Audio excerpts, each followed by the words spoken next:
हनुमान जी के दर्शन कब होते हैं? हनुमान जी दर्शन कब देते हैं? अगर किसी हनुमान भक्त के अंदर ये अभिलाषा है, ये इच्छा है, ये मन है, ये आत्मा है कि हम दर्शन करना चाहते हैं हनुमान जी के, तब वो हनुमान जी उस भक्त को कब दर्शन देते हैं?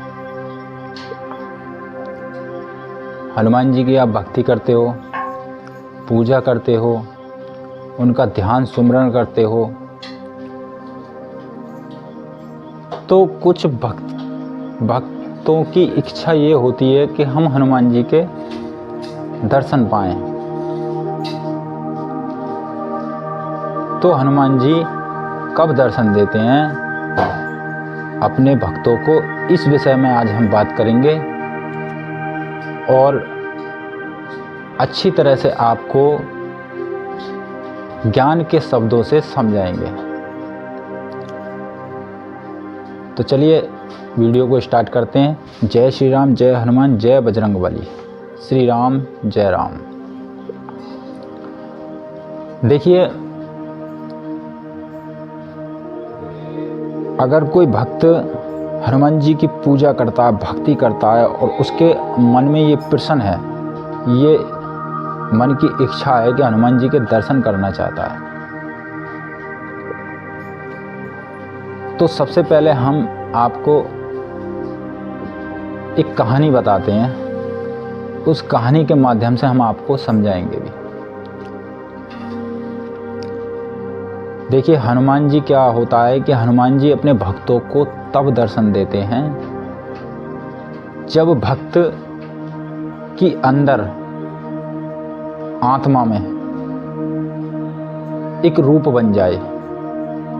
रूप मतलब हम आपको एक कहानी के माध्यम से समझा रहे हैं ताकि आप अच्छी तरह से समझ जाओ। और हनुमान जी कब दर्शन देंगे ये भी हम आपको पीछे बताएंगे, लेकिन वीडियो को आगे करके मत देखना, प्यार से शांतिपूर्वक पूरा देखना। एक भक्त की बात है। कोई भक्त था, शिव जी को मानता था, भोले जी की बड़ी भक्ति करता था, बड़े प्यार से, बड़े आत्मा से भक्ति में लीन था और भक्ति करता था। तो उसने एक छोटा सा पत्थर लिया और वहाँ वो पत्थर रख दिया।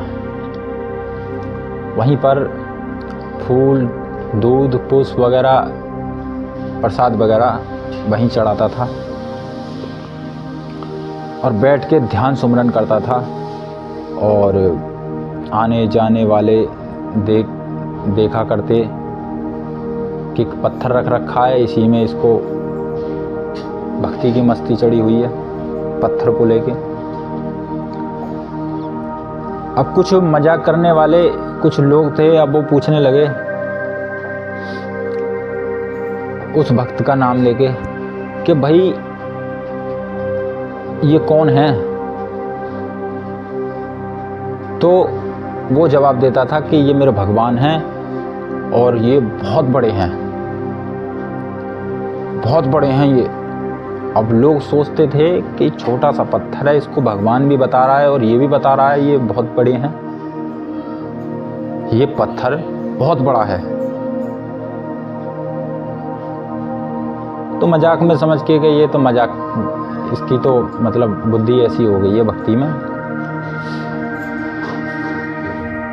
वह लोग उसको मूर्ख मान के अपने आप को ज्ञानी समझते थे,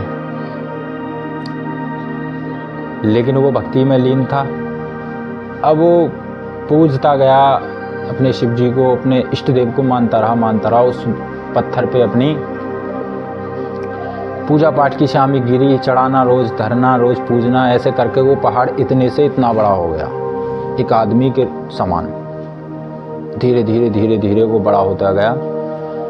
लेकिन लोग क्या सोचते थे कि ये अब इसने दूसरा पहाड़ चेंज कर दिया है, वो पहाड़ नहीं है। मानो जिनको रोज आने जाने को पता थी, उन्होंने तो मान लिया चमत्कार के हाँ चमत्कार है, लेकिन कोई नए व्यक्ति थे, उन्होंने ये समझ लिया कि ये तो अब इसने साल 6 महीना में आने लगे आए, वो देखा उन्होंने कि इसने पहाड़ चेंज कर दिया है, पहले पहाड़ छोटा था अब बड़ा रख लिया है। लेकिन धीरे धीरे पहाड़ वो बड़ा होता गया। अब उस भक्त की उस पत्थर में श्रद्धा थी, मानता था कि ये पत्थर भगवान है, इस पत्थर में भगवान है, मेरे इष्ट देव है, मेरे प्रभु हैं। उसने वो छवि बनाई उस पत्थर में और डेली उस पत्थर में वो दर्शन करता था शिव जी के। शिव जी डेली उस पत्थर में उस भक्त को दर्शन देने आते थे, रोज दर्शन करता था। लेकिन नास्तिक आदमी वहां पर आके अन्य अन्य प्रकार के विचारों से समझते थे और बोलते थे, विचार लगाते थे, अजीब अजीब तरह की बुद्धि से तिरस्कार करते थे। तो वो उनको इग्नोर करके उसने अपना नियम चेंज नहीं किया, बदला नहीं, हटा नहीं, अपने आप को बदला नहीं। और बदला क्यों नहीं? क्योंकि कृपा थी शिव जी की। जो कहते हैं ना कि भगवान कहाँ किस रूप में डिसाइड नहीं करते हैं, हर रूप में, हर जगह। जो हम अपने आप में छवि धारण कर लेंगे, हम ये सोच लेंगे कि यहाँ भगवान हैं, यहाँ आना पड़ेगा, आप भगवान हो, यहाँ हो, ऐसे हो, तो भगवान को, हमारे इष्ट देव को ये बात माननी पड़ेगी, वहाँ दर्शन देने पड़ेंगे, वहाँ स्थापित उन्हें होना पड़ेगा, उन्हें उस भक्त की बात माननी पड़ेगी, क्योंकि भक्त के बस में भगवान। अब हम आपको बताते हैं कि ये कहानी क्या आपको उदाहरण देती है। अब इसका उदाहरण हम आपको बताएंगे। देखिए होता क्या है कि जब हम किसी को मानते हैं तो इस संसार में, कलयुग में हजारों प्रकार के इंसान हैं, बुद्धियों वाले, सबकी अलग अलग बुद्धि हैं। सबके पास एक एक दिन बैठोगे आप तो सब अलग अलग प्रकार की आपको बुद्धि देंगे, आपको अलग अलग प्रकार की बातें बताएंगे, और आपने सबकी बातों का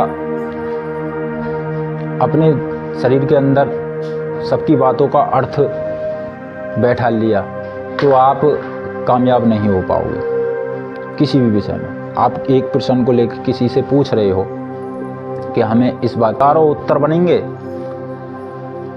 अब आपकी आत्मा वो कौन से उत्तर को स्वीकार कर रही है, किसके उत्तर को स्वीकार कर रही है, ज़्यादा कौन की बात आपको अच्छी लग रही है, आपको खुद डिसाइड करना पड़ेगा किसी निर्णय लेने से पहले, किसी काम को करने से पहले। अब मान लो आप किसी की पूजा कर रहे हो, भक्ति कर रहे हो, तो आप अलग अलग संगतों में बैठते होंगे। तो वहाँ पर क्या है कि जब आप संगतों में बैठते होंगे, जाते होंगे, तो आपको कुछ व्यक्ति ऐसे भी मिलते होंगे, नास्तिक व्यक्ति, जो आप बताते होंगे कि पत्थरों में भगवान नहीं है, पत्थर तो पत्थर है। क्या पत्थरों को पूछते हो? अरे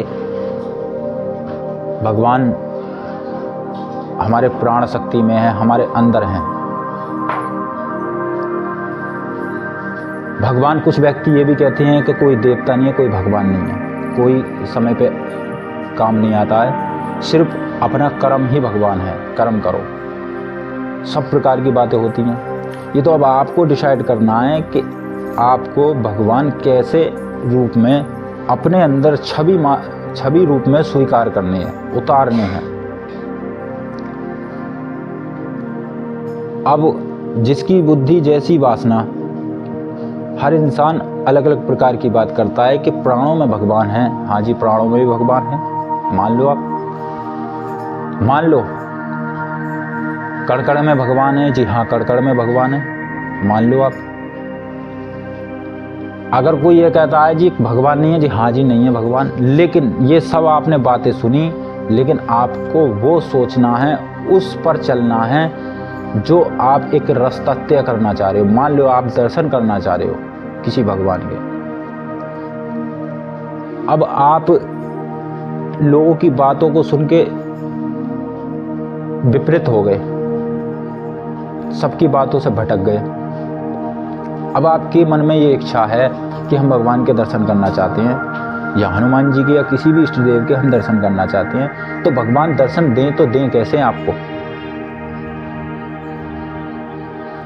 ना दे दर्शन तो आप कुछ दिनों बाद, महीने बाद, सालों बाद ये सोचने लग जाओगे कि हम तो इस योग्य हैं नहीं, हमें तो दर्शन देंगे नहीं, हमारे कर्म खराब हैं, हमने पाप किए हैं, हमारी सोच खराब है, या हमारा शरीर खराब है, तो हमको भगवान दर्शन नहीं देंगे।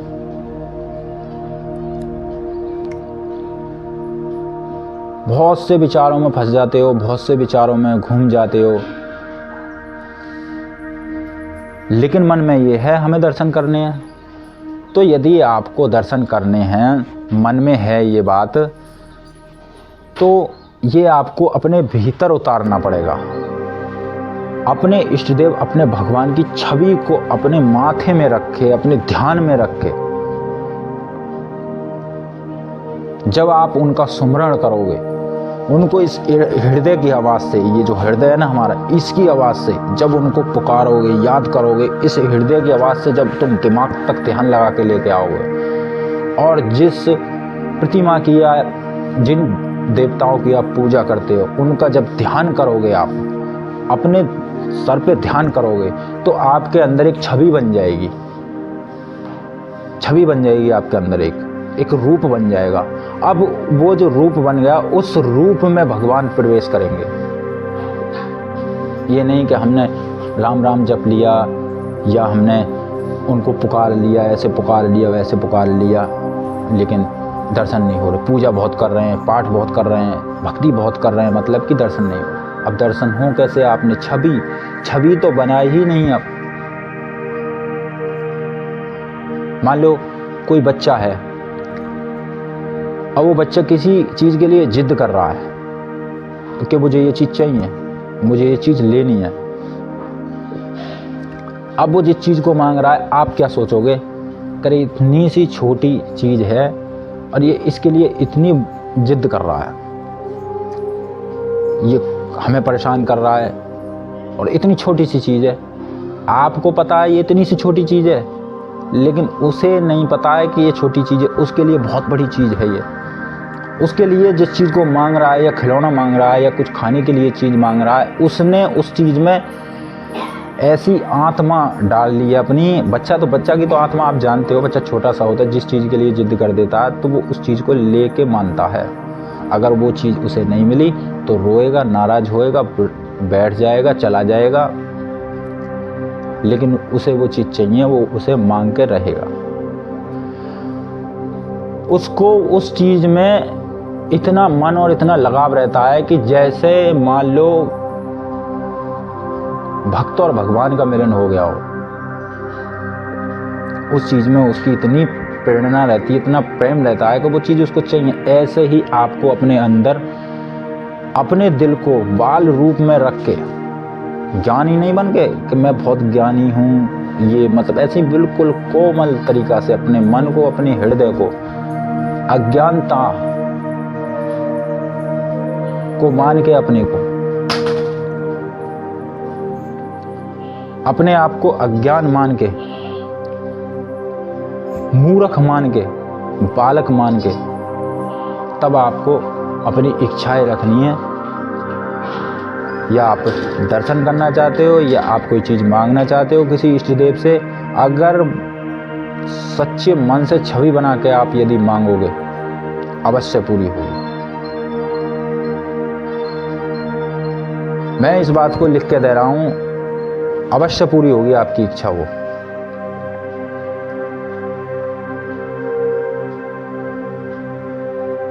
भक्ति हजारों लोग करते हैं, भक्ति हजारों माताएं बहन करती हैं, सबके मन में अलग अलग इच्छाएं होती हैं, और किसी देवता के प्रति केवल ऐसी इच्छा रखो। ये नहीं कि किसी देवता के अगारे आप पूरा ब्रह्मांड खोल दो कि मुझे ये चाहिए, मुझे वो चाहिए, मुझे ये चाहिए, मुझे ये नहीं है, मुझे वो नहीं है। अपनी इच्छा केवल इतनी रखो जो भगवान भी उसको देने में सक्षम रहें, कि ये जो भक्त मुझसे मांग रहा है वास्तविकता में इसके लिए ये बहुत दुखी है, इस चीज़ की इसे बहुत आवश्यकता है। फिर देखो, आप दर्शन तो क्या, आप जो चीज़ मांगोगे वो चीज़ आपके इष्ट देव, आपके भगवान आपके लिए प्रदान करेंगे, देंगे, खुश होकर देंगे। तो आपको वीडियो कैसी लगी, आपकी समझ में कैसी आई, मुझे कमेंट में ज़रूर बता देना, क्योंकि कमेंट करते हो आप, लाइक करते हो तो एक परिवार सा महसूस होता है कि जैसे सब भक्त अपने भगवान के इष्ट देव के चरणों में बैठ गए हों। जब मान लो आप लाइक करोगे, कमेंट करोगे, तो मुझे ऐसा लगेगा कि मैं और सब भक्त हनुमान जी के चरणों में बैठे हैं।